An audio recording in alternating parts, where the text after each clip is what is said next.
What is happening out there, Roto Scouts basketball fans?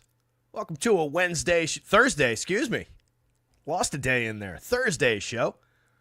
I should remember that yesterday was Wednesday. Had a couple drinks last night. Woke up feeling lousy. Lousy. My buddy Charlie came over our usual Wednesday night hang. Usually I have a few beers. We smoke a little bit, shoot the shit, tell each other the same 11 stories over and over again. Nothing new. I've told you guys this before. But last night I hadn't gotten beers. He brought over 3/4 of a half a bottle of this wine he'd been telling me about. It's this bourbon barrel-aged wine. And he brought that for me. He doesn't drink because he drives back usually, So that was for me. So it was like 2 and change glasses of wine. But then I hadn't gotten beers, and the liquor store was closed. So then I was like, what do I have in the house? And the only wine I had in the house was pretty old and seemed spoiled, so I wasn't going to drink that. So I was like, I could crack open the Jameson bottle that's been sitting on top of the fridge. So I did that, and that was a mistake. I didn't tie one on or anything, but just I think the mixing of the wine and the JMO and everything, and I had 2 small glasses over ice while we were talking and everything, but woke up feeling lousy. But that was my Wednesday, so like I said, should know that it's Thursday. Welcome to the show, everybody. We aren't here to talk about my Wednesday night drinking habits. We are here to talk about a 7-game NBA slate. It's an ugly one. It's not as crazy ugly, I don't think, as last night, but where we're a little bit ugly is, one, we've got a number of different question marks. We've got a bunch of guys already ruled out that's creating some situations, and then we have kind of a lack of top-end stars. It's just kind of a light slate as far as some of the upper echelon plays go. And you can see it in the breakdown here. I mean, 10-2 for Cade, I believe, is our most expensive DraftKings player. He's 10-3 on FanDuel. And he comes up kind of in the middle of the board. We get a lot of mid-range dudes through here. There's a couple value plays that are popping for a decent amount. We're getting a gigantic share that I wasn't really expecting of Kyle Anderson on both sides. It's been playing pretty well. I don't know that I'm going to chase that. I might double check that and pull that one back down a little bit. But he's coming up like crazy.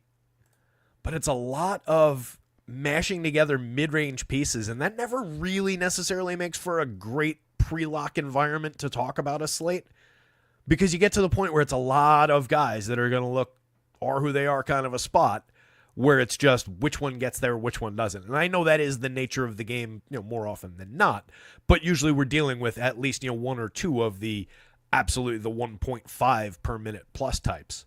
And we really don't have that on this slate. So it's kind of ugly there. We've also got probably the more interesting NBA games of the day. Minnesota against Orlando. It's a 199 total the last I looked. Minnesota's favored by 6 on the road in that one, but 199. When was the last time they're playing this game? In 1994, apparently. So that's going to be grindy. That's not going to be great for DFS. We'll take what we get out of it. Hopefully we get some ant out of that one. But man, rough game environment there. So that's another ugly piece. We've got a 14-point game between Toronto and Cleveland. That one's got some value on the Cleveland side now because Donovan Mitchell's not going to play. So you can see Darius Garland, our top-owned guy. And, when we talk about a lack of stars, Darius Garland is capable of playing at that star caliber level, especially with no Donovan Mitchell there. He'll presumably step forward. And we're getting a bunch of Jared Allen. We're getting a bunch of LeVert, a bunch of Mobley. So everybody benefits there. They're going up against a weak Toronto team, and they are 14-point favorites, even with no Donovan Mitchell, even on a back-to-back after a tough one against OKC. So they just look great, and there's plenty of reason to get to Darius Garland. Golden State, Detroit, just a 2.5-point spread in that one. 220-point game. Again, we are apparently pulling a pretty big chunk of Kyle Anderson here. I was just looking at it before the show because it popped out. These sims were hot off the presses as usual. It was the last thing I did before the show. I've got him a couple of points ahead of, literally a couple, 2. Ahead of where the ownership comes from in the same number of minutes.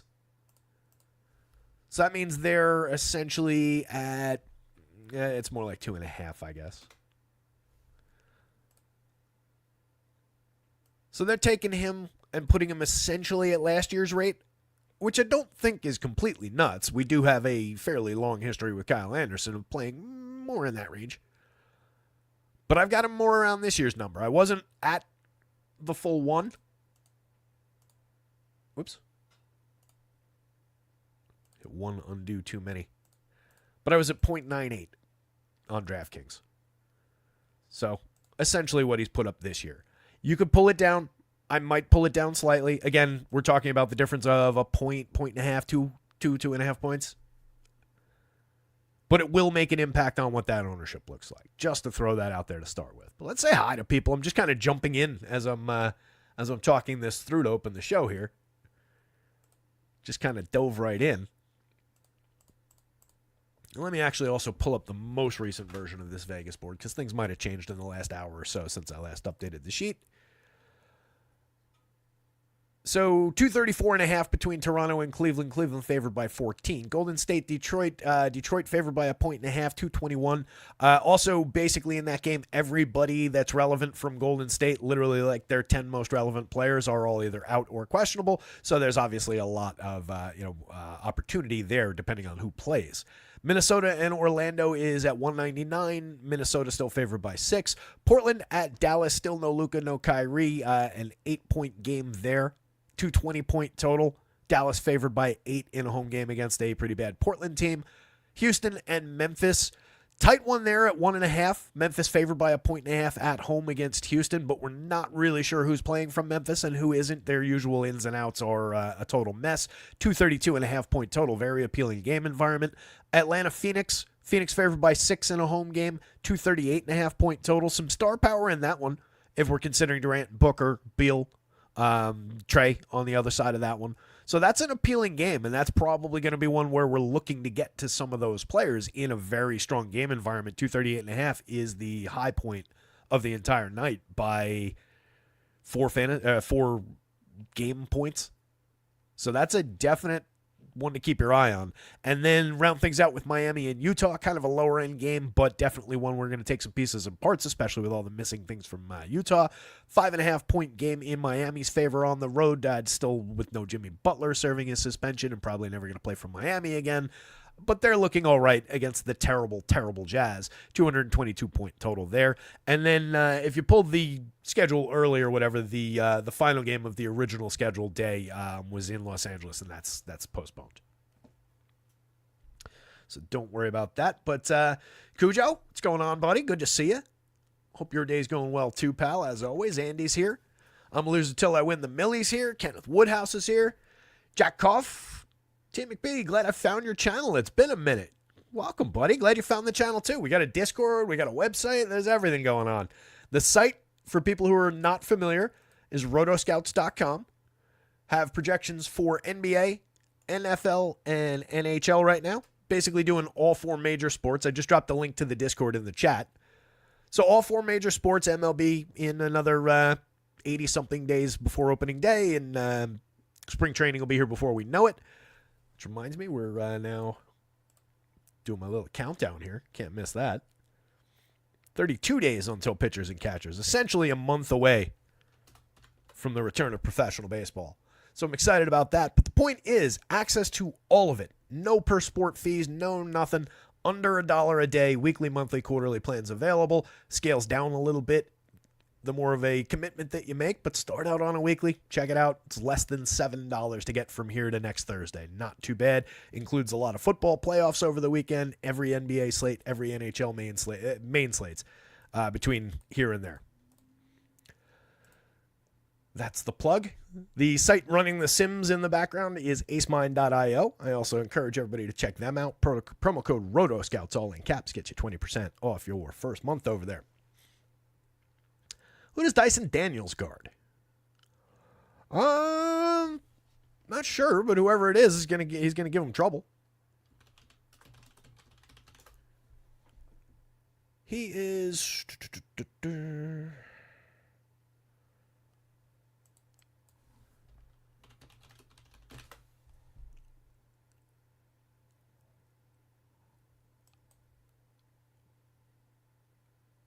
probably Booker, right? I would think. Like, why wouldn't you put him on Booker? I was just checking the size, and they line up very well size-wise. I don't think he's guarding KD. Durant's too big for him. And I don't know that you would necessarily need to throw him on Beal. I think Durant's too big. You're talking about 6'7" versus almost 7 foot, 6'11".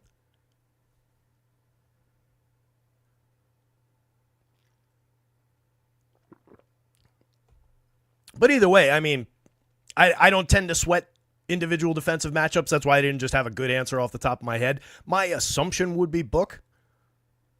But if you've got a different angle on that, Max, or if you've seen that matchup in the past and that's who he guarded, then by all means let me know and we can talk about it. But it's not something I try to quantify. It's not something I try to project. It's essentially all comes out in the wash via the Vegas numbers anyway. So that's where that just kind of gets handled. Any individual defense is just encompassed in the team's defensive numbers, the rates, the possession numbers, and all of that, and everything cuts in or boosts up each individual projection within that environment. So let's get into this a little bit here, or a lot. As of the last time I checked, which was, let me pull up Twitter and make sure nothing's changed. Twitter. Does anybody actually call it X? Like, is anybody actually going to call it the Gulf of America? These stupid name changes that mean nothing. Anyway, not to get political. No changes since the last update. Probables: Aja Thompson, Davion Mitchell. Notably, not Donovan Mitchell.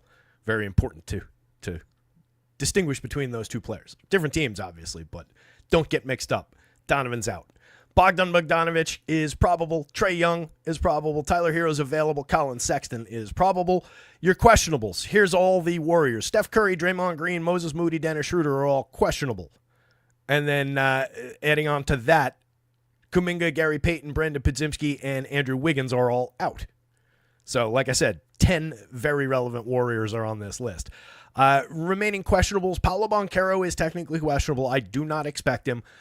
Maybe we get him in their upcoming home games as reported, but I don't expect him today, but technically still questionable. Sam Merrill, Robert Williams, Danny Gafford, Santi Aldama, Desmond Bane. Here's all the Grizz. Santi Aldama, Desmond Bane, Jaren Jackson, John Morant, and then their additional players who are out.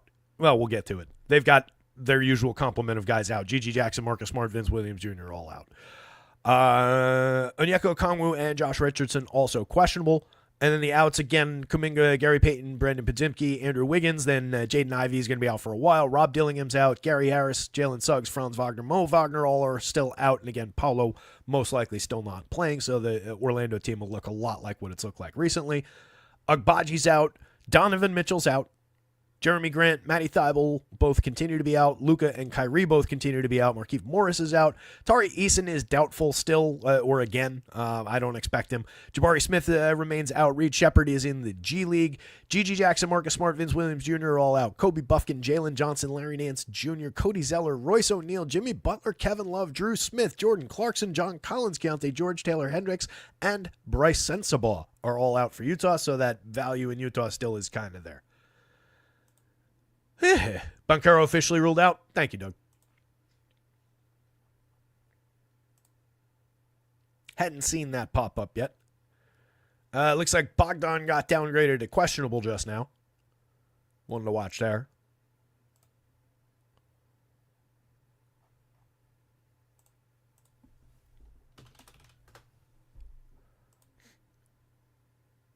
Did you see that officially, Doug?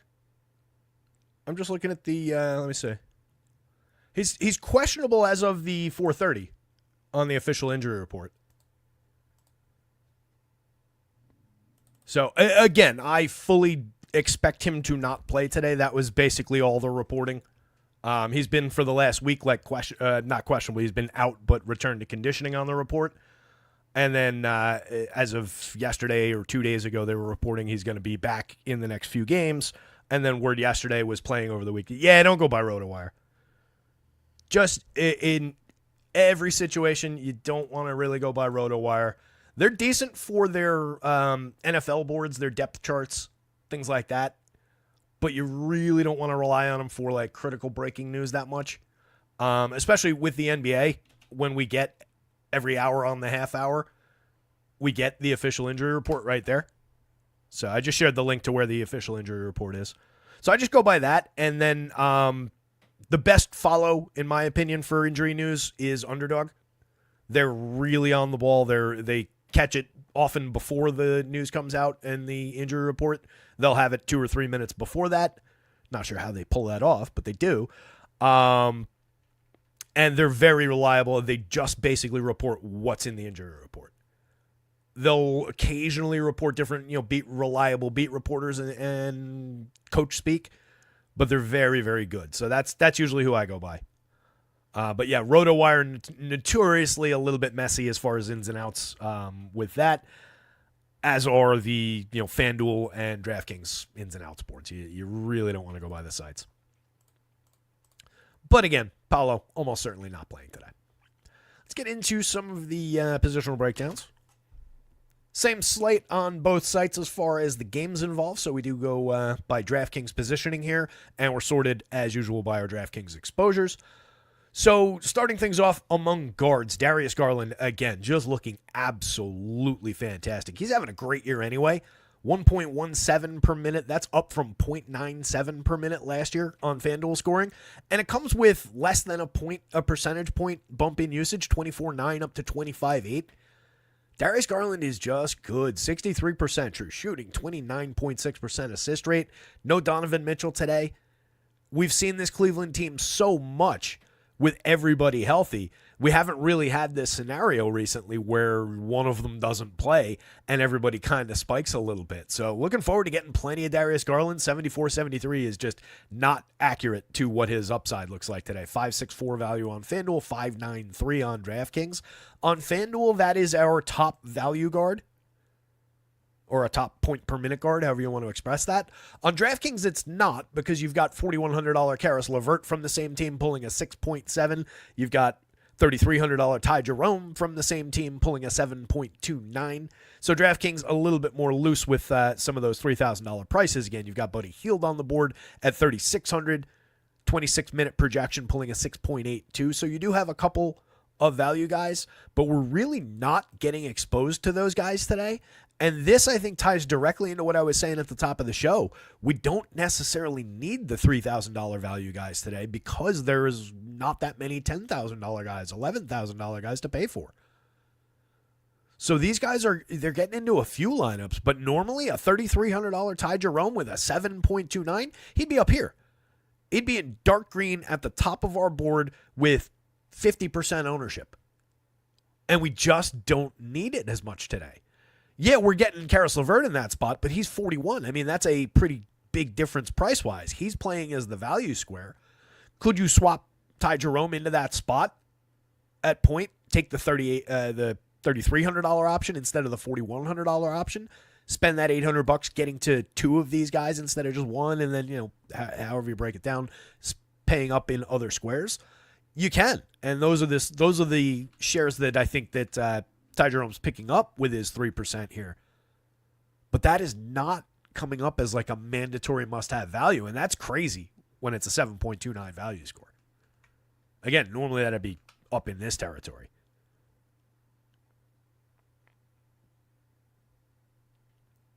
Yeah, that was I forget who reported it yesterday. But that was the thought yesterday as well, Ken. But yeah, you're exactly right. They're on the road today. They got a home game tomorrow. So or is it? Oh no, actually it is a home game today.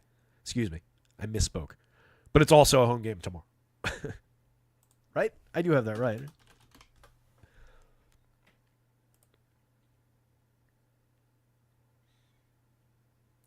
Home today. Yeah, home for the Bucks tomorrow. So thinking that you're not going to play him in the back-to-back, you could argue that you would want him or need him as much against the T-Wolves as you would against the Bucks.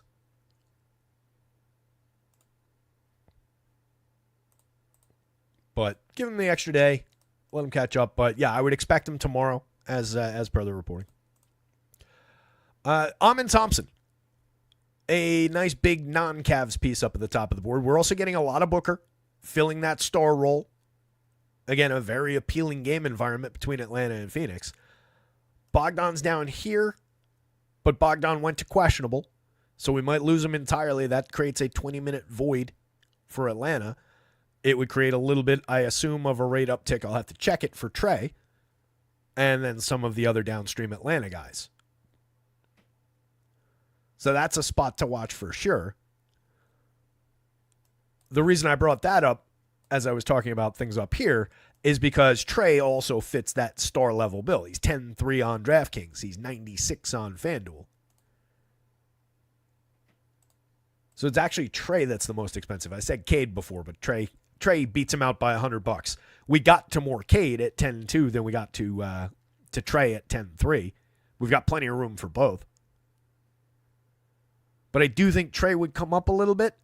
And I think he plays, you can see how he simmed out. But I think he plays equally well ceiling-wise, upside-wise, slate bending-wise as, any of the guys of similar caliber up here. Booker, Steph, Cade, Garland to a degree. So I wouldn't necessarily downgrade your thoughts about Trey because of how he maths out. Any given lineup on this slate in particular, Trey is going to be perfectly fine. So if you've built a lineup that looks really good, sims out really good, really well, and is creating a positive ROI, and Trey happens to be one of the point guards in it on either site, do not panic. That is completely fine regardless of the fact that we are below the field in this sim. It's just that kind of slate. These guys can swap in and out for one another. Where the hell did my screen go? There we go. Yeah, Matthews. I never loved Garrison Matthews, but the minutes have been there with missing pieces lately, so I get it.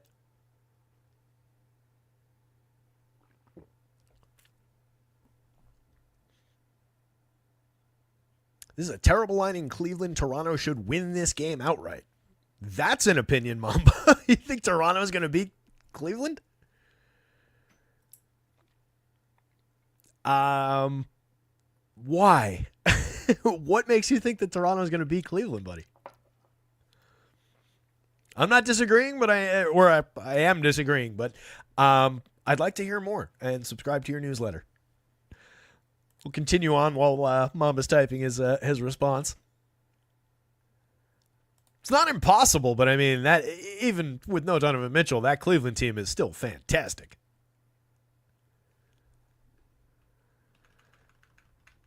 So we were essentially here. Third guy on the list. I know I'm bouncing around a little bit. LeVert looks very, very different from site to site. He's 41 on DraftKings. He's 52 on FanDuel. 52 is the more correct price. That still gives him a easily 5+ value score. 5.22. That is an appealing spot to be in the raw sense in our value scoring system. But he's another one where on FanDuel, we don't need that 52 as much, it doesn't look like. Because we're getting a lot of guys right here with similar value scores at slightly higher prices that are getting bigger shares than he's getting. On DraftKings, nearly 50% of all lineups, 4,100. He's looking like the top playable guy from the value tier. I've got him at 26 minutes. That's slightly above his average. Could play more, could play less, depending on how they go about things. But I would expect, real expectation, I would expect no less than 26 minutes unless things go completely haywire. And I do think there's clarity to 28, 30, that kind of a range. So there's upside, there's ceiling beyond this. And then if he actually happens to play well, he's a player who never really seems to play well for me. I hate to say that on shows because it shouldn't be something that influences things, but there's always that tickle in the back of the brain. 18% usage this year in his standard role. That should go up a little bit. 22% last year. He was a 1.03 player. Technically, it's not a bad dip in production. 0.98 on FanDuel, down from the 1.03. But in conjunction with a dip of that significance in usage, that's not crazy as far as the overall dip in production. So perfectly fine getting him. I'll take the shares on FanDuel if they come up. On DraftKings, I do think he's looking like a priority, but there is, again, some swappability with $4,400 Bogdan if he plays, some of the other $3,000 Cavs down the board here. Booker just looks tremendous. 5.11 value on FanDuel, 5.21, technically a little shy of our value mark on DraftKings. We do have big shares of them on both sites, nearly 40% on FanDuel, 1 in 4 lineups on DraftKings. Technically, that is below the field on both sites. I think you can take as much Booker as you can carry on this slate, and maybe this slate alone. I don't mind bringing guys just back up to the field, just because of how broad this slate's going to be and how much it's just going to be a collision of these parts in the mid-range. So I don't mind if you want to, say he's 45, 50%, and you bring him up to that level. So be it. 35%. So be it. It's more difficult to force a plus position on him, especially at that price. You want to spread that ownership out a little bit. So I don't know that I would force it into that territory, but if you do draw him up to the field, I think you're totally fine there. Jalen Green against Memphis, decent spot, 29% on FanDuel, 24% on DraftKings, 67-65. The price works great. He's a .99 per minute DraftKings player, .95. He was a 1.02 last year. We know that he can light it up. A lot of pieces in the mix for Houston. You saw some stuff going around about Whitmore's attitude. Kind of stormed off the court and shoulder bumped Tari Eason on the way off the court last night. Kid's good, but not getting as much time as he should. Does that influence a guy like Jalen Green tonight? Almost certainly not, but you might expect a couple additional minutes to shuffle around. It's just difficult to predict. Couple spots further down, Freddie VanVleet. I've got him up in his, stratospheric minutes. He's a player, you could definitely see that more like, 33, 34 and hand just a few minutes to some other guys. So watching the ceiling on Freddie, I think he's fine. 17% on FanDuel, but we're below the field there. 13% on DraftKings, we're below the field there. He's under a point per minute on the season, 0.96 on both sites. He's been just okay this year. He's not exactly lighting it up like in years past. So Schroeder's questionable. So is Steph. Andrew Wiggins is out. We've got my moderate, believable upside for both of these players in the situation where everybody plays that I've got projected right now, or at least the guys that are questionable are all in. And then everybody benefits based on whoever sits. If Steph's out, Schroeder benefits directly. Draymond benefits indirectly, picks up some assist rate and some other things. So there's just going to be a ripple effect from who plays, who doesn't from Golden State. But these guys are already looking good. Steph is a way to spend some salary, 85, 87. You can put him together with a lot of other things on this slate and really make things work. I do think there's room to take a position on Steph where you can push above the field. If the field's dead at 20%, I don't mind having 30 on Steph Curry. He's a 1.35 player. He is still Steph Curry. He's facing the Pistons. I'm not really sweating the game environment at all. Put up right around where he's projected today in 33 and change minutes. Basically did exactly what we're projecting him for on the median in the most recent game. Could come out there and do that tonight and still be in a slate winning lineup. And we know he's got upside beyond that. Schroeder's a .90 per minute player, .95 on DraftKings. We got him level with the field on both. He's fairly priced, 55, 51. No issues putting these guys side by side in lineups. Perfectly fine. I mentioned that was asked in Discord last night, and I've addressed it a few times on shows, but it bears repeating because it comes up all the time. These days, the approach should be such that you just don't worry about guys from the same team being in the same lineup. The only spot where I would really, really pause at least and think about it is a everyday 35-13 starter backup situation. That typically falls directly on centers and not many other positions in the era of, essentially positionless basketball across the 1 through 4. So you really don't worry about it if the minutes are there or if the rate versus the points per dollar numbers essentially are there, the value.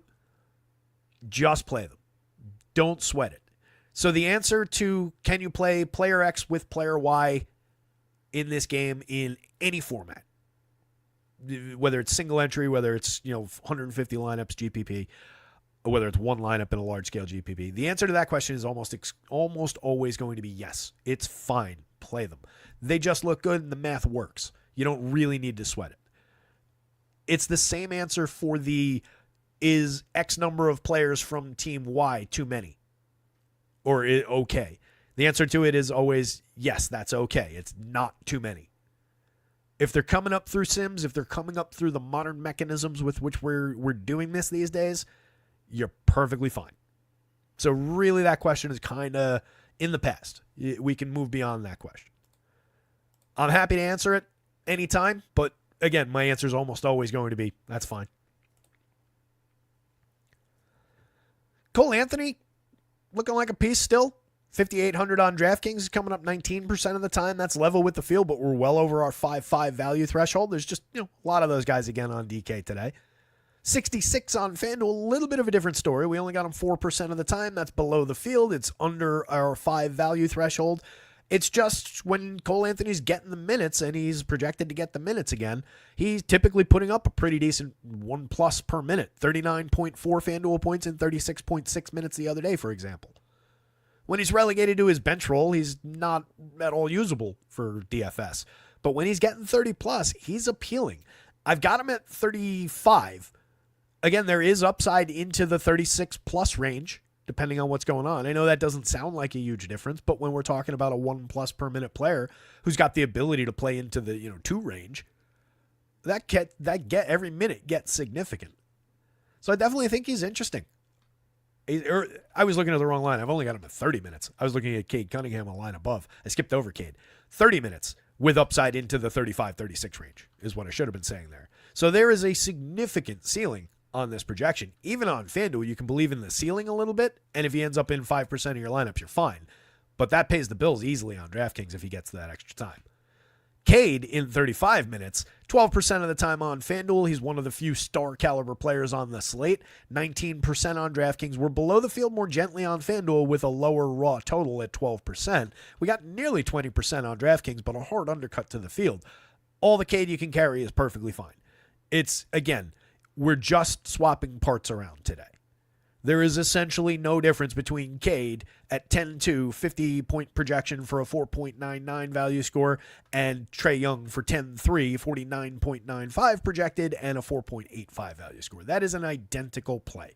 We got 8% of Trae just because there is a little bit of back and forth in the math there. And if you resim this could be 22% with a lighter share of Trae, or the other way around, this could be 12% with a lighter share of Cade. Point being, you could shuffle these guys back and forth to your heart's content, so if you want more, take more. That applies to the star guys, the few star guys on this slate. And honestly, it does very much, as I've been saying, apply to a lot of the mid-board types too. Given that we don't have the stars to chase, we don't have to use the $3,000 guys as much or really honestly at all. It's very much a mid-range slate. So you can mix and match your way through the Shaedon Sharps and Malik Beasleys of the world. 12% of Shaedon Sharp at 5,900, point guard and shooting guard eligible. A little bit more appealing. 5.47 on the value scale. We got him under the field, but we got a harder undercut while being at a lower raw total on Malik Beasley at 56. Slightly lower projected, one position only, 5.31 on the value scale. Both guys just short of our 5.5. Technically, Bogdan's looking a little bit better, but now we don't know if Bogdan's going to go for 4,400. If he does, any one of these guys in any kind of distribution is fine. I would say that that's a direct group where you could say there's a shuffle between those players. Let's assume Bogdan's in. There's a shuffle between those players. I would not include Cole Anthony in that group, just given his expectation of a full complement of minutes and his per minute rate, even though he's at a similar salary to like Shaedon Sharp, and Shaedon Sharp's actually projected for more minutes. There's just a pretty fair rate difference between the two. So in most situations, I would greatly prefer Cole Anthony, so I wouldn't include him in that group. But what I was going to say is this is one of those spots where, since we're under on all three guys, we've got moderate shares of each, you could zero one of these guys out to get more of one of the other two. You could zero one out, take one down, and get a big chunk more of the third one. So Bogdanovich, Sharp, and Beasley have that in play a little bit at a range of prices. Same deal on FanDuel where they're kind of at a range of prices, but we're quite clearly getting a lot more Malik Beasley than the other two, so I don't think it applies nearly as much. 37% Beasley, that's below the field, but he's a 5.21 value score on FanDuel. That's a kind of a standout. Playing at 0.86 overall this year, 21.6% usage. When the shots are there, he's going to be taking them. Filling that Jaden Ivey role.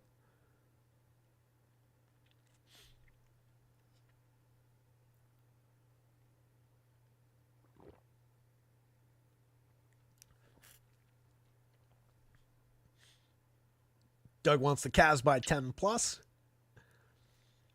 Mamba responded with Mitchell controls everything, pace, direction, and game flow. Scotty Barnes and RJ are both over 6'5", and if they put Garland in a high screen, it's easy. It's an easy win. Yeah, but they kind of got some trees in there that are still going to put a hamper on Scotty and RJ with any kind of size advantage in the among the guards. I don't know that I fully agree. Because, yeah, Mitchell under normal circumstances does, control all those things, but is that to say that Darius Garland is not capable of doing so? I kind of think it's, yeah, they're disadvantaged with no Mitchell, but I tend to lean pretty heavily toward the Cavs are just terrific. Take the easy money with the points. Yeah, the points I could give you, Mamba. I won't disagree that if you want to chase some on the points idea, but the idea that Toronto was going to win the game was what I was questioning. But yeah, 14 with no Donovan Mitchell is a big point spread or whatever it is now. So that I agree with you a whole heck of a lot more than Toronto winning outright. Looking further down the board here, a little bit of Terry Rozier coming up at 22%. Again, no Jimmy going up against a pushover Utah team. Pieces from Miami will hit the board a little bit. I wasn't really excited about them overall today, but I'll take what I get. I just hope that's not 22% Terry Rozier. That feels a little heavy. We are below the field there. It's a good value. I mean, 5.24 is a good value score. He's projected at 31 minutes for 5,000 at both guard spots. He's only playing at a 0.79 overall per minute this season. There is, I believe, if I'm remembering correctly, an uptick in the current configuration. I've got him about a tenth of a point higher than that. 0.88. You could give him maybe a little bit more. If you're a believer, give him another fantasy point or so. I don't think I would give him 2. So play somewhere between no bump or a point and change. But not much more than where we're at. And again, this is more than I want to go into battle with, I think, with Terry Rozier. 6% below the field on DK feels a lot more comfy. He is a 5.46 value. Again, nobody's saying it's not a okay points per dollar play on a weird flat slate. I do think you can get there. It just wouldn't be my chosen play off this board. A lot of onesie-twosie shares, but you can see the just distribution of shares, right? Even at the top end, we do have a couple heavyweights up there, but it is flat down the board the whole way down. Clay, Quentin Grimes, Spencer Dinwiddie, all three of them getting this weird situation with no Kyrie, no Luka. Not one of those guys is super appealing in a raw per minute sense, but any one of them could pop on this slate. 29.1 minutes last game. We got 45.8 FanDuel points out of Quentin Grimes, for example. 38.2 out of Spencer Dinwiddie in 35 minutes plus. That's an upside game for Dinwiddie. He's typically a 0.84 per minute player. Quentin Grimes is typically a 0.92. Clay, 0.89. Clay had 16 points, FanDuel points in 28.7 minutes in their last game. So he fell by the wayside. But the other two, if you were on those two plays, you were fine to happy. And you could go back to that level. Quentin Grimes is playing, I think, the best basketball among the group. And you're getting the best rate out of him. Dinwiddie, solid 30 minutes on all three guys. Or technically QG at 28, but could play 30, 29. A very negligible difference. So any one of those guys, any two of those guys, any three of those guys, I doubt you end up with three of them in your lineup. but perfectly fine. There's justification there to be playing them. I just think you also, even on this weird flat slate, do have better investments in these guys. Slightly lower prices or slightly higher prices. Max Strus looking like a mix and match piece on both sides. Anthony Simons, if you're chasing some value on the other side, not really coming up on FanDuel at a 4.43 for 7,300. On DraftKings, you can get there, 6,700. There's a point per minute guy. That's not a terrible investment. Not a guy who's going to be crazy popular on the slate, but you can see our 6% is technically below the field by a decent margin. Field's probably double that, I would say. So is that a play you want to chase back up above the field? Probably not. If you chase it back to the field, I think that's fine. You know, double the, get to 12 or so if you're interested in that play. Timmy Hardaway, you can have him on DraftKings if you want him at 4,000. I don't want him. 0% on FanDuel for 43. That's where I like to be with Timmy Hardaway. 0.56 per minute on FanDuel, 0.60 per minute on DraftKings. Put up a 16.1 in 22.8 minutes the other day. All the opportunity in the world for him to go out there and start succeeding and at least claw his way back to like a 0.8 type guy. But we've just seen very little sign of it. So as much as I always say I want to be early on plays rather than late, I have no expectations that Tim Hardaway is just going to suddenly pop. So it's one I'm happy to leave on the table. Strus, some mix and match shares are fine. 4,300 is not a great price on FanDuel. 38 on DraftKings you can definitely justify. Another piece coming out of Cleveland. So again, $3,800 Strus, $3,300 Ty Jerome we talked about. He's coming up a little bit. The value is clear. Buddy Hield, same deal. Value scores are monstrous on these guys. And again, typically they would be up toward the top of the board with those kind of numbers. But without a $12,000 Jokic, Giannis type to pay for, we don't necessarily need the $3,300 value guy, the $3,800 value guy. You can do a little bit better.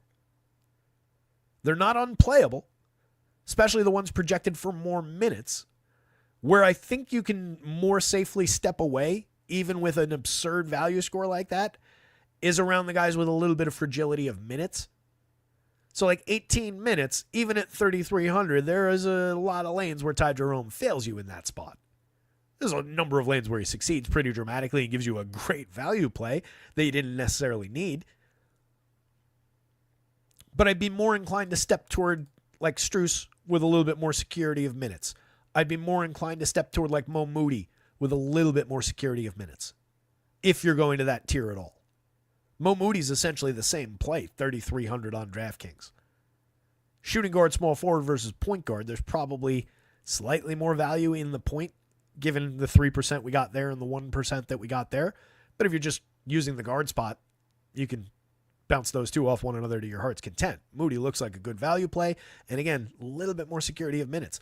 Buddy Hield, 26 minutes projected, 4,200. That's a little bit more than he averages, but we got some missing bodies in Golden State with the opportunity to have some more missing bodies, especially if other guys are out. These two guys become much more critical values. Does that suddenly make Moody at 33 like the top lock-in guy up here? I don't know. I don't know how much it pushes him up the board. He's already projected for a 24, a 6.82. That's a 19 with a 5.91 value score. Buddy is projected for a 24 with a 6.82. I would expect more, but how much it pushes them into like critical shares where it's like, you know, they're up here and it's a must-have. I don't know that they're as mandatory as they would be otherwise. Very, very different slate today. 8% Isaiah Collier is a differentiated play on FanDuel. 12% of Dinwiddie, but we talked about him. None of those guys, by the way. We got 4% of Buddy Hield on FanDuel. We got no Mo Moody. 4,200, 3,900. They just kind of fall by the wayside. If something changes for Golden State with the ins and outs, then you'll get more of those guys. They'll be a little bit more prioritized. Talking about both, Yvonne. FanDuel on the left, DraftKings on the right. Bouncing back and forth. I play on FanDuel, but I talk about both.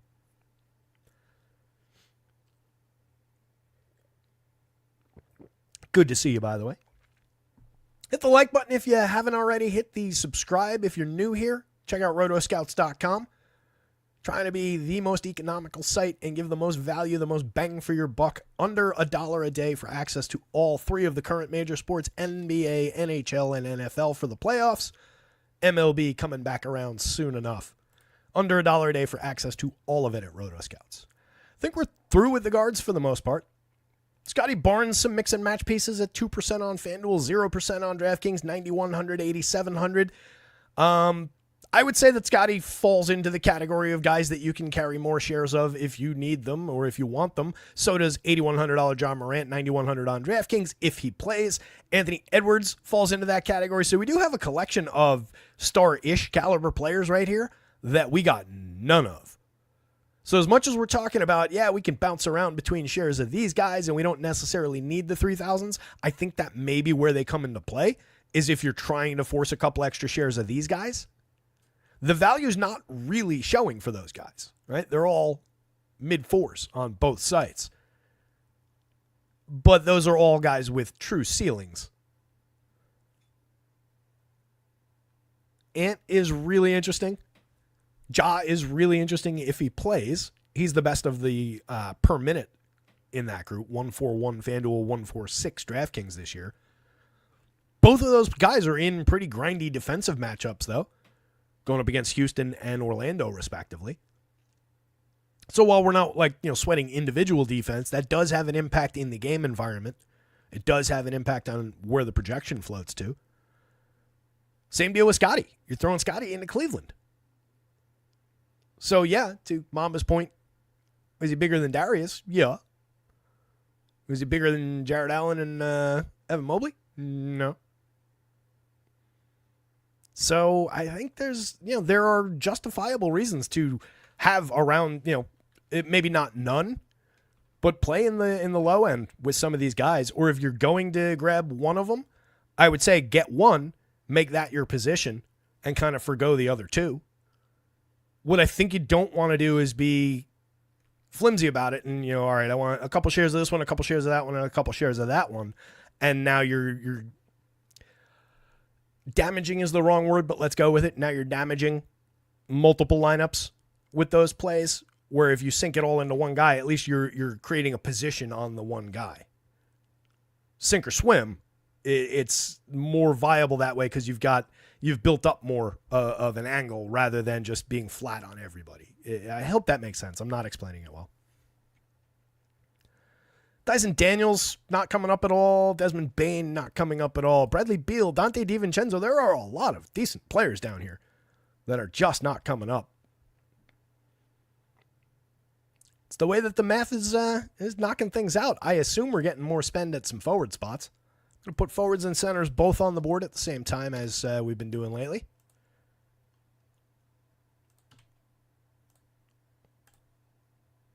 So, Zivon, the way we do it, since you asked about which site we're talking about, we're sorted by the DraftKings top 150 exposures in our sims, and then we're cutting by DraftKings positions. Sometimes we have to cut by FanDuel positions when the slates are different. But right now, the order in which these players land among forwards and centers is their order of our top exposures in our top 150 lineups in 150,000 simulations of this slate. So Amen Thompson across those 150,000 sims looks pretty interesting. 58.6%. Did we talk about Amen among the guards? I feel like we didn't. If I skipped him, forgive me. Looks like a great piece. 1.04 per minute on FanDuel, 1.01 per minute on DraftKings, playing out of his mind recently.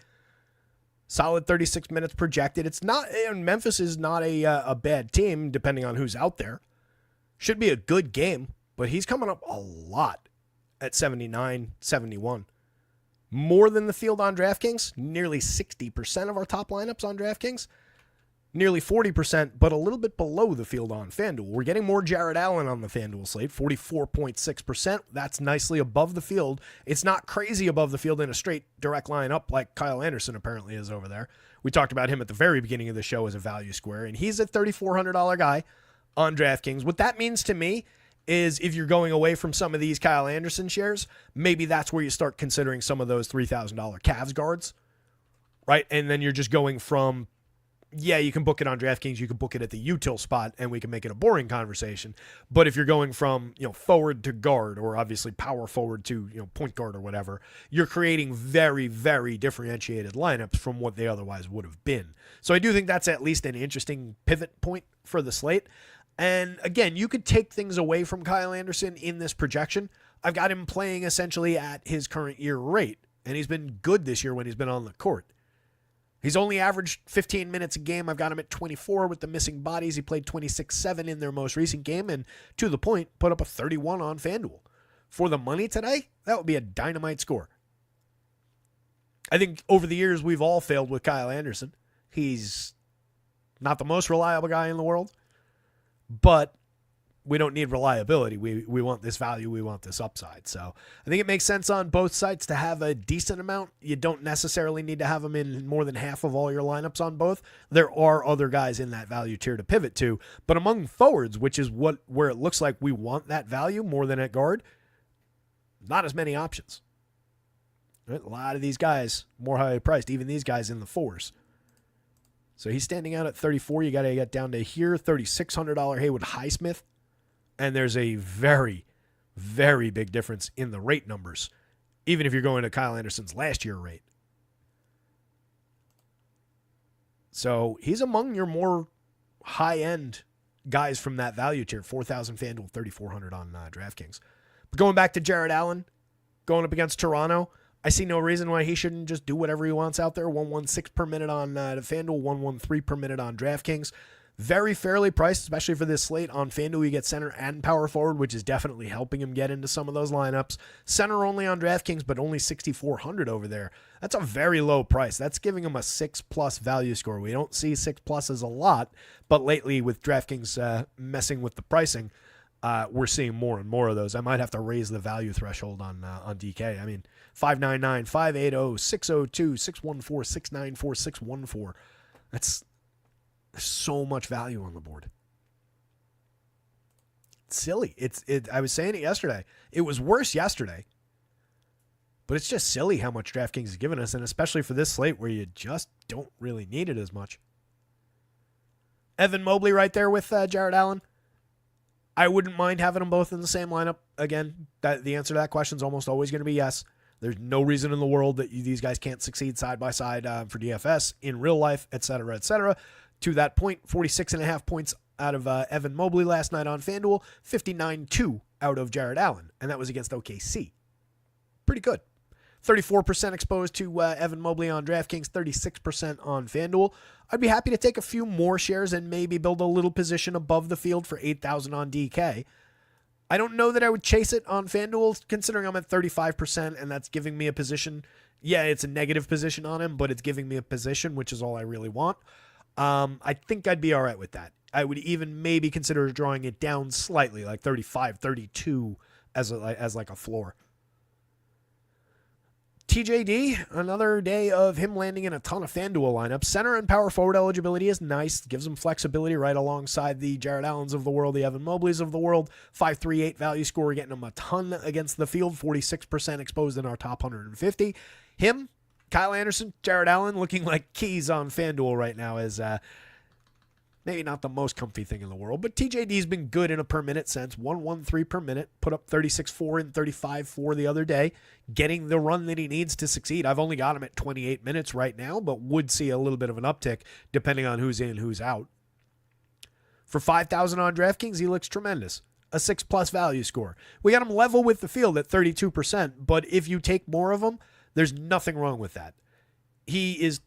It's totally justifiable to take more and more shares of this, given how good that value score is. The field's going to be there, but you would be gaining a position, right? You'd be building a little bit of a fort on a hill.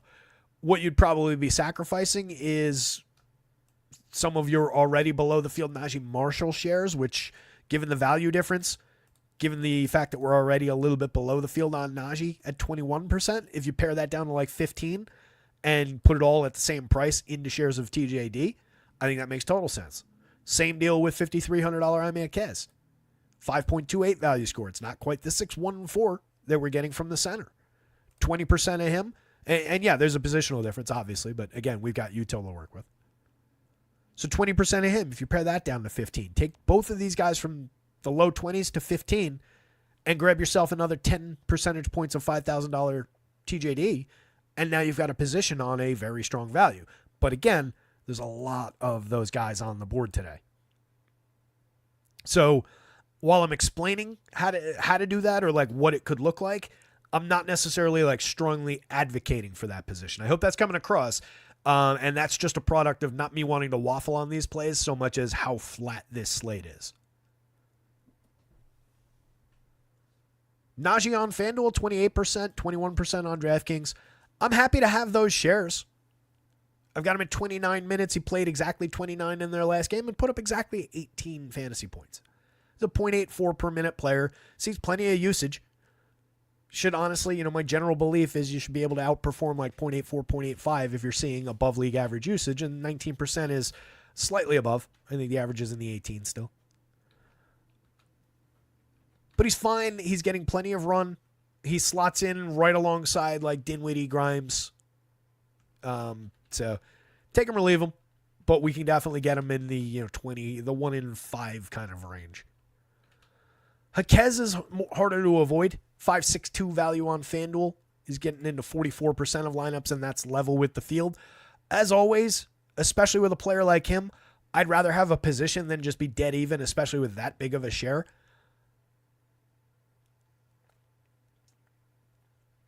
I don't necessarily want to go up from there, though. On DraftKings, you don't have to worry about it as much at 20%. And again, there's flex back and forth there. That 44% is bugging me on FanDuel, though. Where's a good spot? You could take it and put it into Najee, but then you're just drawing Najee back up to the field, which I don't really feel the need to chase.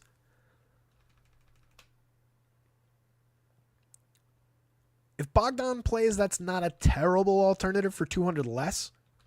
Grab a little bit more of Bogdan. We're coming up below the field in our sim, but if the field is in the, let's say, 10% range above our 6%, that's easy enough to grab a share that gets you to a plus position on Bogdan while saving $200 off the Najee play. Very similar upside, very similar minutes. You just need Bogdan out there, obviously. That's a reasonable pivot point, and I think maybe I'd go in that direction rather than just leveling Najee at big ownership back to the field.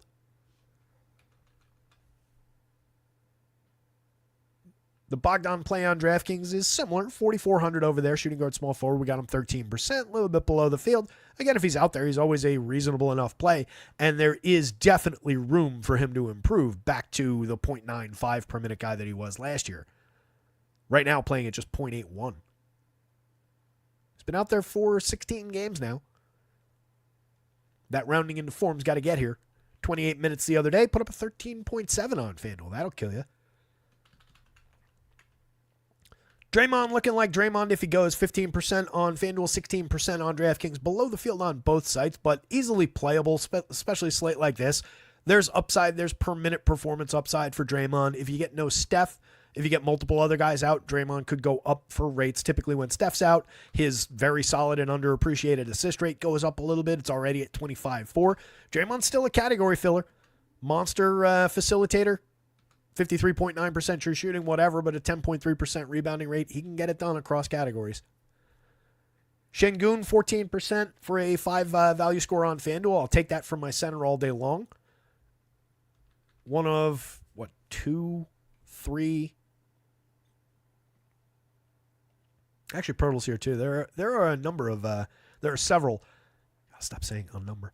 There are several center-only players on FanDuel that are at least slate relevant today. But Şengün's coming up at a 14% clip over there. 17% level with the field for your 91 on DraftKings. Slightly less expensive on DK. A 1.36 per minute guy at a 5.14 value score. I like Şengün a lot. I don't mind the upside. I should be able to, I don't know if I want to say like push around that Memphis front court, but he's going to be able to dictate a lot of what goes on there, I think, even with some of the bodies that Memphis has. I like that spot for Şengün on DraftKings, 91. On FanDuel, you definitely have some. 14% is below the field, though. Do we have anybody that's really...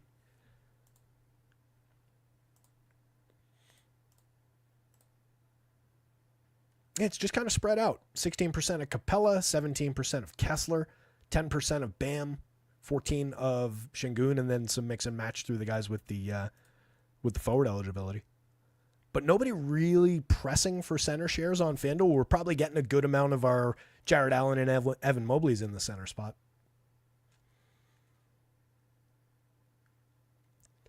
Markkinen just 14.6%, pretty far below the field on DraftKings, 7,700 at both forward spots. If we were getting the Lauri Markkinen that we got last year on average, and he showed up for that game, 45.9 fantasy points in 30.7 minutes, that was a good one. So we get that guy. If we get this guy, the 1.17 per minute player, then we're in business for 75 on FanDuel, for 77 on DraftKings. But given where he's been for this season, given a matchup that's not super appealing on the Utah side of it, going up against Miami, there's been a 1.05 per minute guy this season. Really has fallen off pretty notably as far as his fantasy production goes. We did get him 20% of the time on FanDuel, 14.6% of the time on DraftKings. You can carry more than that, but we're pretty firmly below the field, and I think I like being in that range while still having roughly 1 in 5. Okongwu's a mix and match player. I don't really even need the 15%, honestly. I'm happier in this kind of a position. 10% DK, pretty firm undercut to the field. 15% with a more gentle undercut to the field. He is pulling a 5.27 value score on FanDuel. We were also getting shares of Capella. There's back and forth there. Center and power forward eligibility for Okongwu. So maybe that is one that you could zero in on a little bit. Where I don't relish the idea of having a center share of Capella next to a power forward share of Okongwu. Those guys, and it's probably the only pairing on this entire slate, where I would say, yeah, maybe you go a different direction with that power forward share or with that center share, depending on which one you choose. It's pretty directly a split. What you can get out of it, though, and the reason that the math kind of still works in their favor for this, even though we got both guys at mid-teens ownership and below the field, what kind of works is that they're both good per minute guys at a 1+, and it's not like a 35-13 kind of a split. It's more like a 25-23, 24-24 kind of a split. So there's upside there. There's also some missing bodies for Atlanta. So it's more justifiable today than it might be in other spots. And Okongwu is pulling good numbers. And it does, again, math out. There's Okongwu. Where was Capella?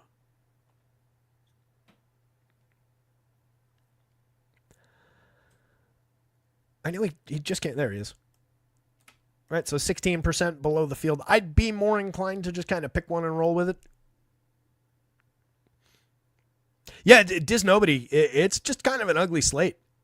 We've got good defensive teams playing one another in a number of spots. We've got, like, Miami's a good or a decent defensive team going up against just a terrible Utah team with a lot of missing guys.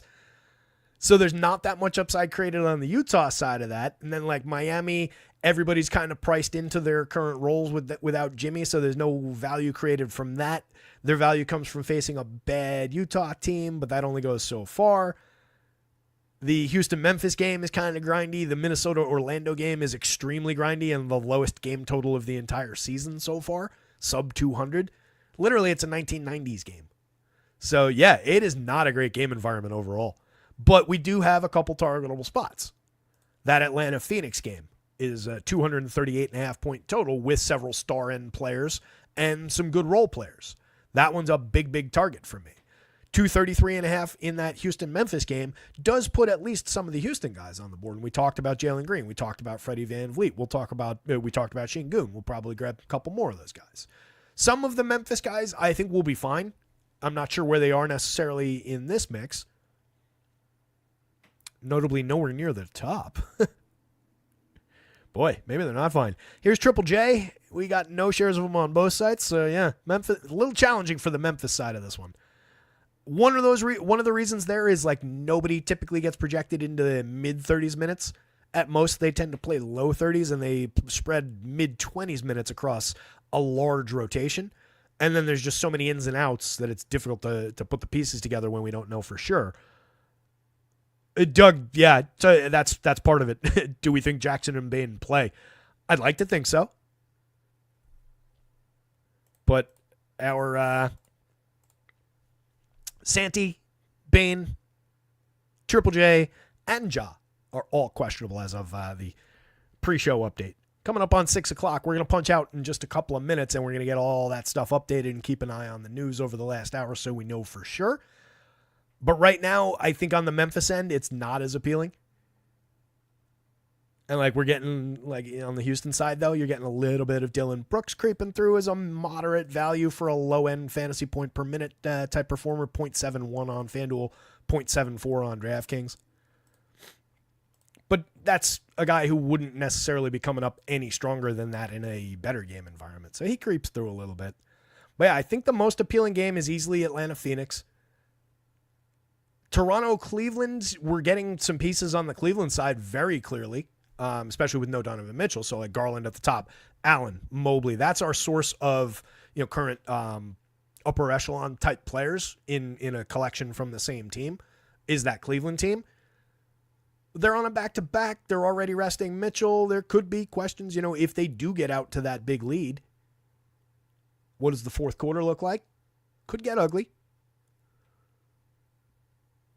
And then, yeah, the 199 between Minnesota and Orlando is just laughably bad.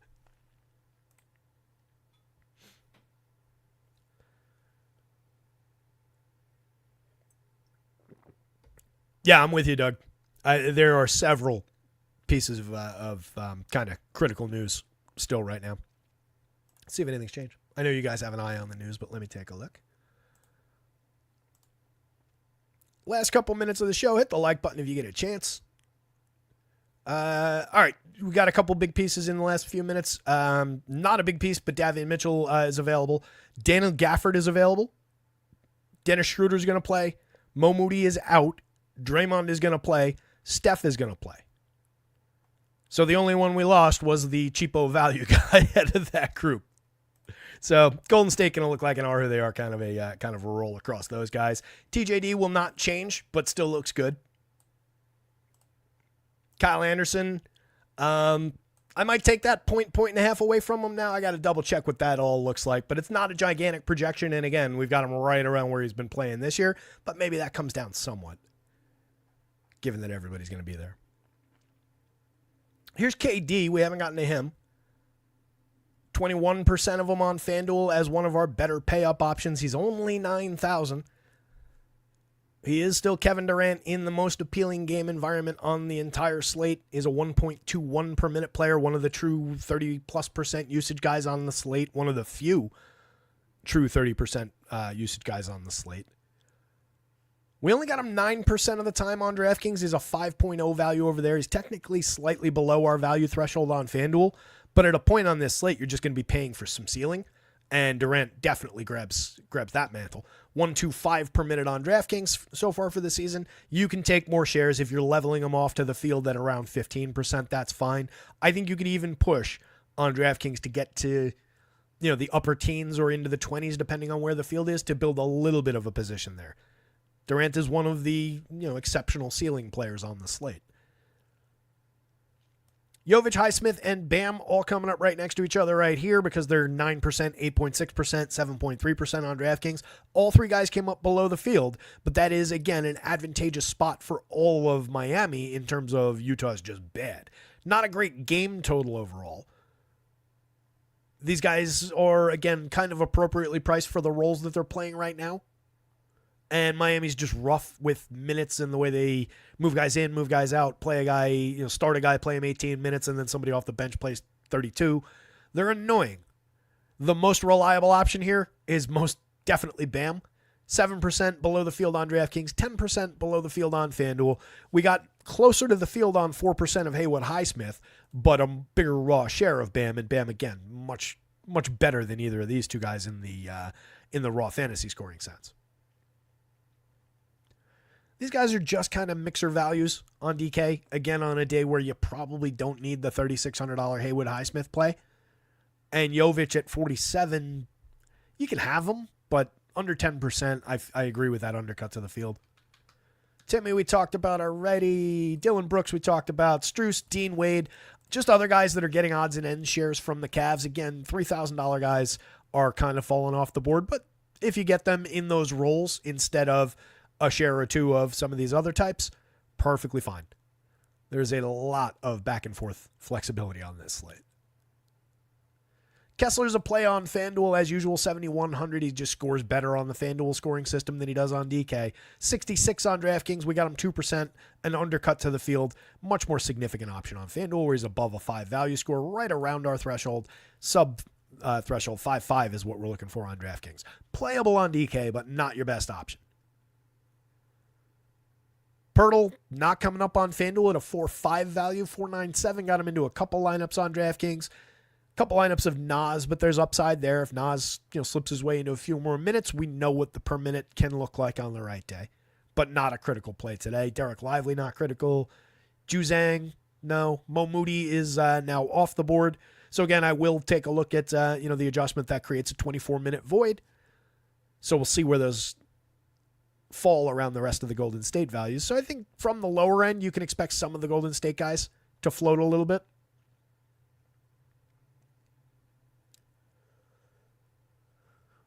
Goga, 4% of them on FanDuel. Still love that power forward eligibility on that site. One lineup share on DraftKings for 7,000. He's just more interesting on FanDuel.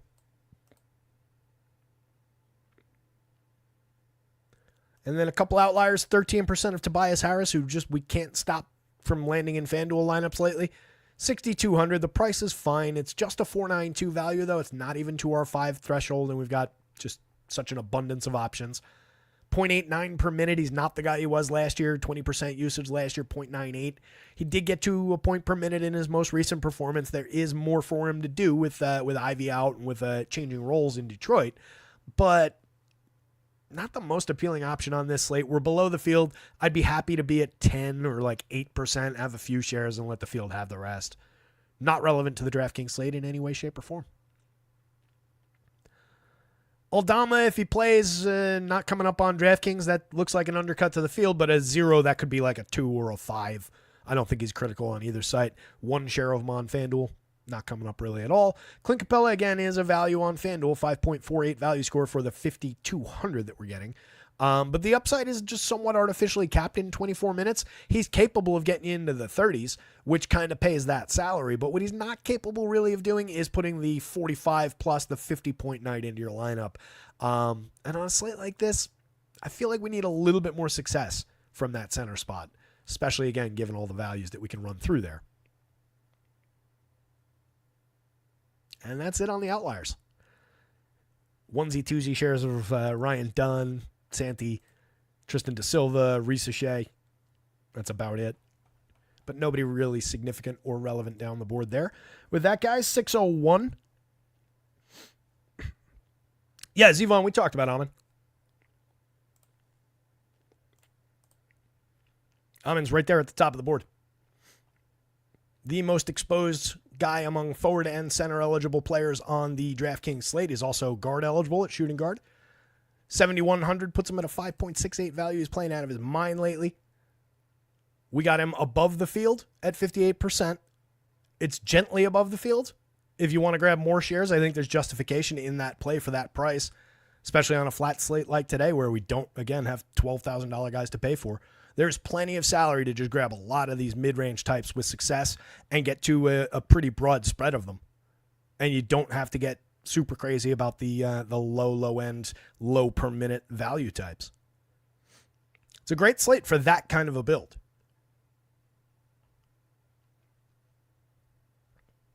Yeah, Doug Cole Anthony's on the board. He was just with expectation of around 30 minutes again with upside for more. I talked about him. He's right here. So FanDuel, we really didn't get him. He's 66 on FanDuel, point guard, shooting guard. He's 58 on DraftKings. There's a big site-to-site difference. We got him 19% level with the field. I think that's around where you would want him.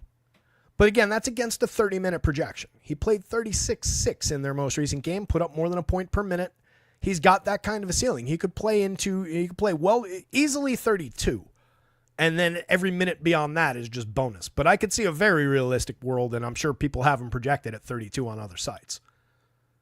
So if you wanted to give him just out of the gate another 2.25 points, I don't see any reason you couldn't. Minnesota's not a great matchup for them, to the point that I think your question was kind of born from the against the Wolves part. But somebody's going to have to do something for Orlando, and he's the scorer right now. He's the guy who's gonna be doing that. He's gonna be the creator. So he'd be the most appealing piece. At 19%, could you completely forgo it though and go just in other directions? Sure. I don't think he's a priority, but I think he's very, very playable with a fairly appreciable ceiling. One of the better ceilings, I would guess, I'm just saying that, from guys priced $5,000 or less.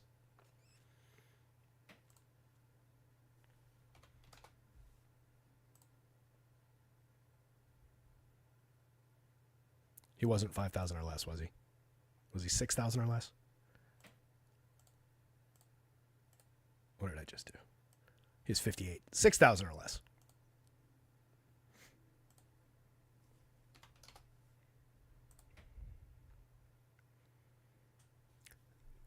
So among Slow-Mo, Karis LeVert, TJD, Najee, Schroeder, Jaquez, Draymond, all right, we could have a conversation about that. Bogdan, Shaden Sharp, Ayton, we could have a conversation about. It's one of the more clear paths to a ceiling. Whether he gets there or not is, kind of beside the point. But he is one of the best per minute guys, 1.08. You get a little bit better at TJD at 1.10. A little bit worse with Draymond and these guys. Technically, the 118 that you get out of Ty Jerome for that 33, that stupid 7.29 value is staring at us. But I just don't know how much we're going to need that, especially with an 18-minute projection. If he picks up, the more minutes he picks up, the more that'll increase, and the more his value increases. But right now, among guys in his price range, or priced at 6,000 or below, Anthony is both one of the best per minute performers and one of the highest ceiling guys. And I'll go to one better. He's got fairly locked in minutes. So at worst, he's not a bad play. And he could be a potentially very good play. Feel like Goga's in a sneaky good matchup against Gobert. I don't necessarily want to weigh in on the against Gobert part of it, just given Rudy's general acumen at defense, but I just tend to like Goga. I think he's a very good per minute guy in most situations. What I love about him on FanDuel, as I mentioned, was the power forward eligibility, but I don't think he was really coming up on either side all that much. As you say, though, it wouldn't be like a terrible spot to grab and hang your hat on a very flat slate. We know what Goga's upside looks like. He and Rudy are right next to each other. How about that? We got the same distribution of them, one share apiece on DraftKings. Technically, we're closer to the field on Goga for 7,000. On FanDuel, it's a blowout. 4.6% of Goga, no shares of Rudy, and that's the way I would want it. But again, what you're playing with there is just you're chasing that 1.19 per minute that he puts up, 1.14 on DraftKings. On a slate like this, there's no reason in the world that you can't do that. That's where I tried to start the show, and that's where we'll try and end the show, is first addressing Scott Davies' question, because no, I don't remember saying Tyler Hero's name.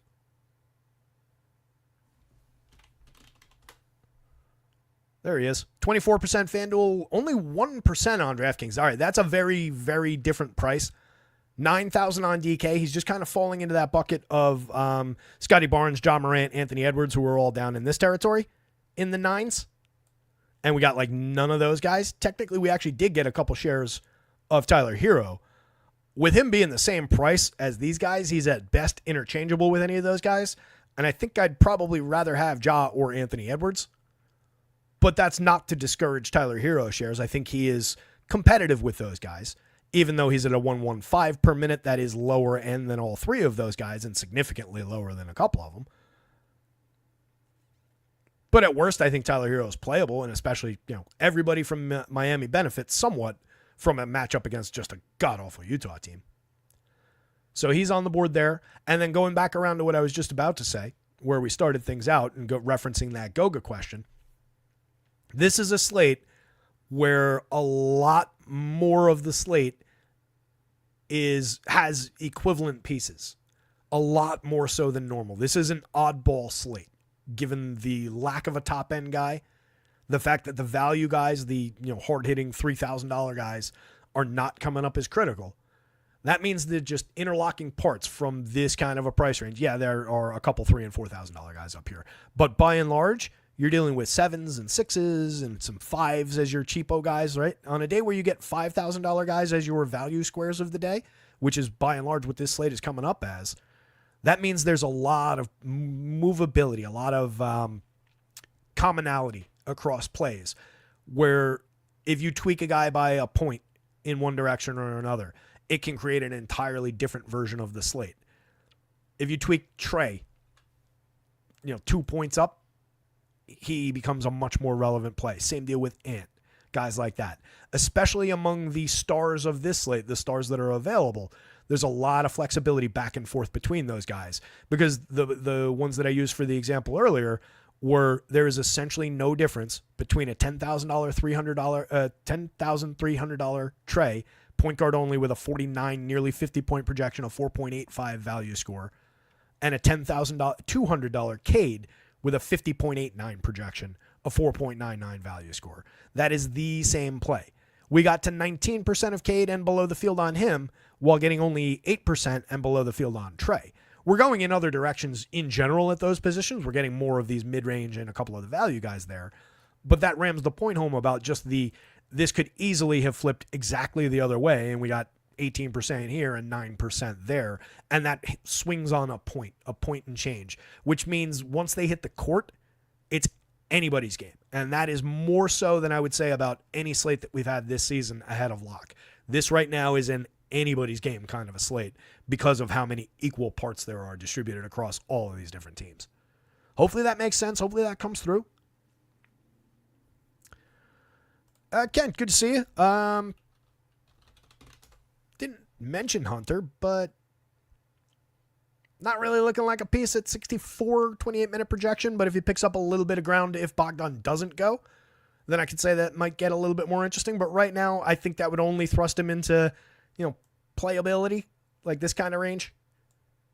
So I don't think he's much better than that, but I do think he's playable. He falls easily into that bucket of guys who are, anybody who's essentially a regular at 25, 26 plus minutes into the 30s, like Hunter is, with a non-oddball price, either high or low, is a swappable piece at worst on this slate. He is at least interchangeable with a lot of these guys projected in like the high 20s for similar pricing.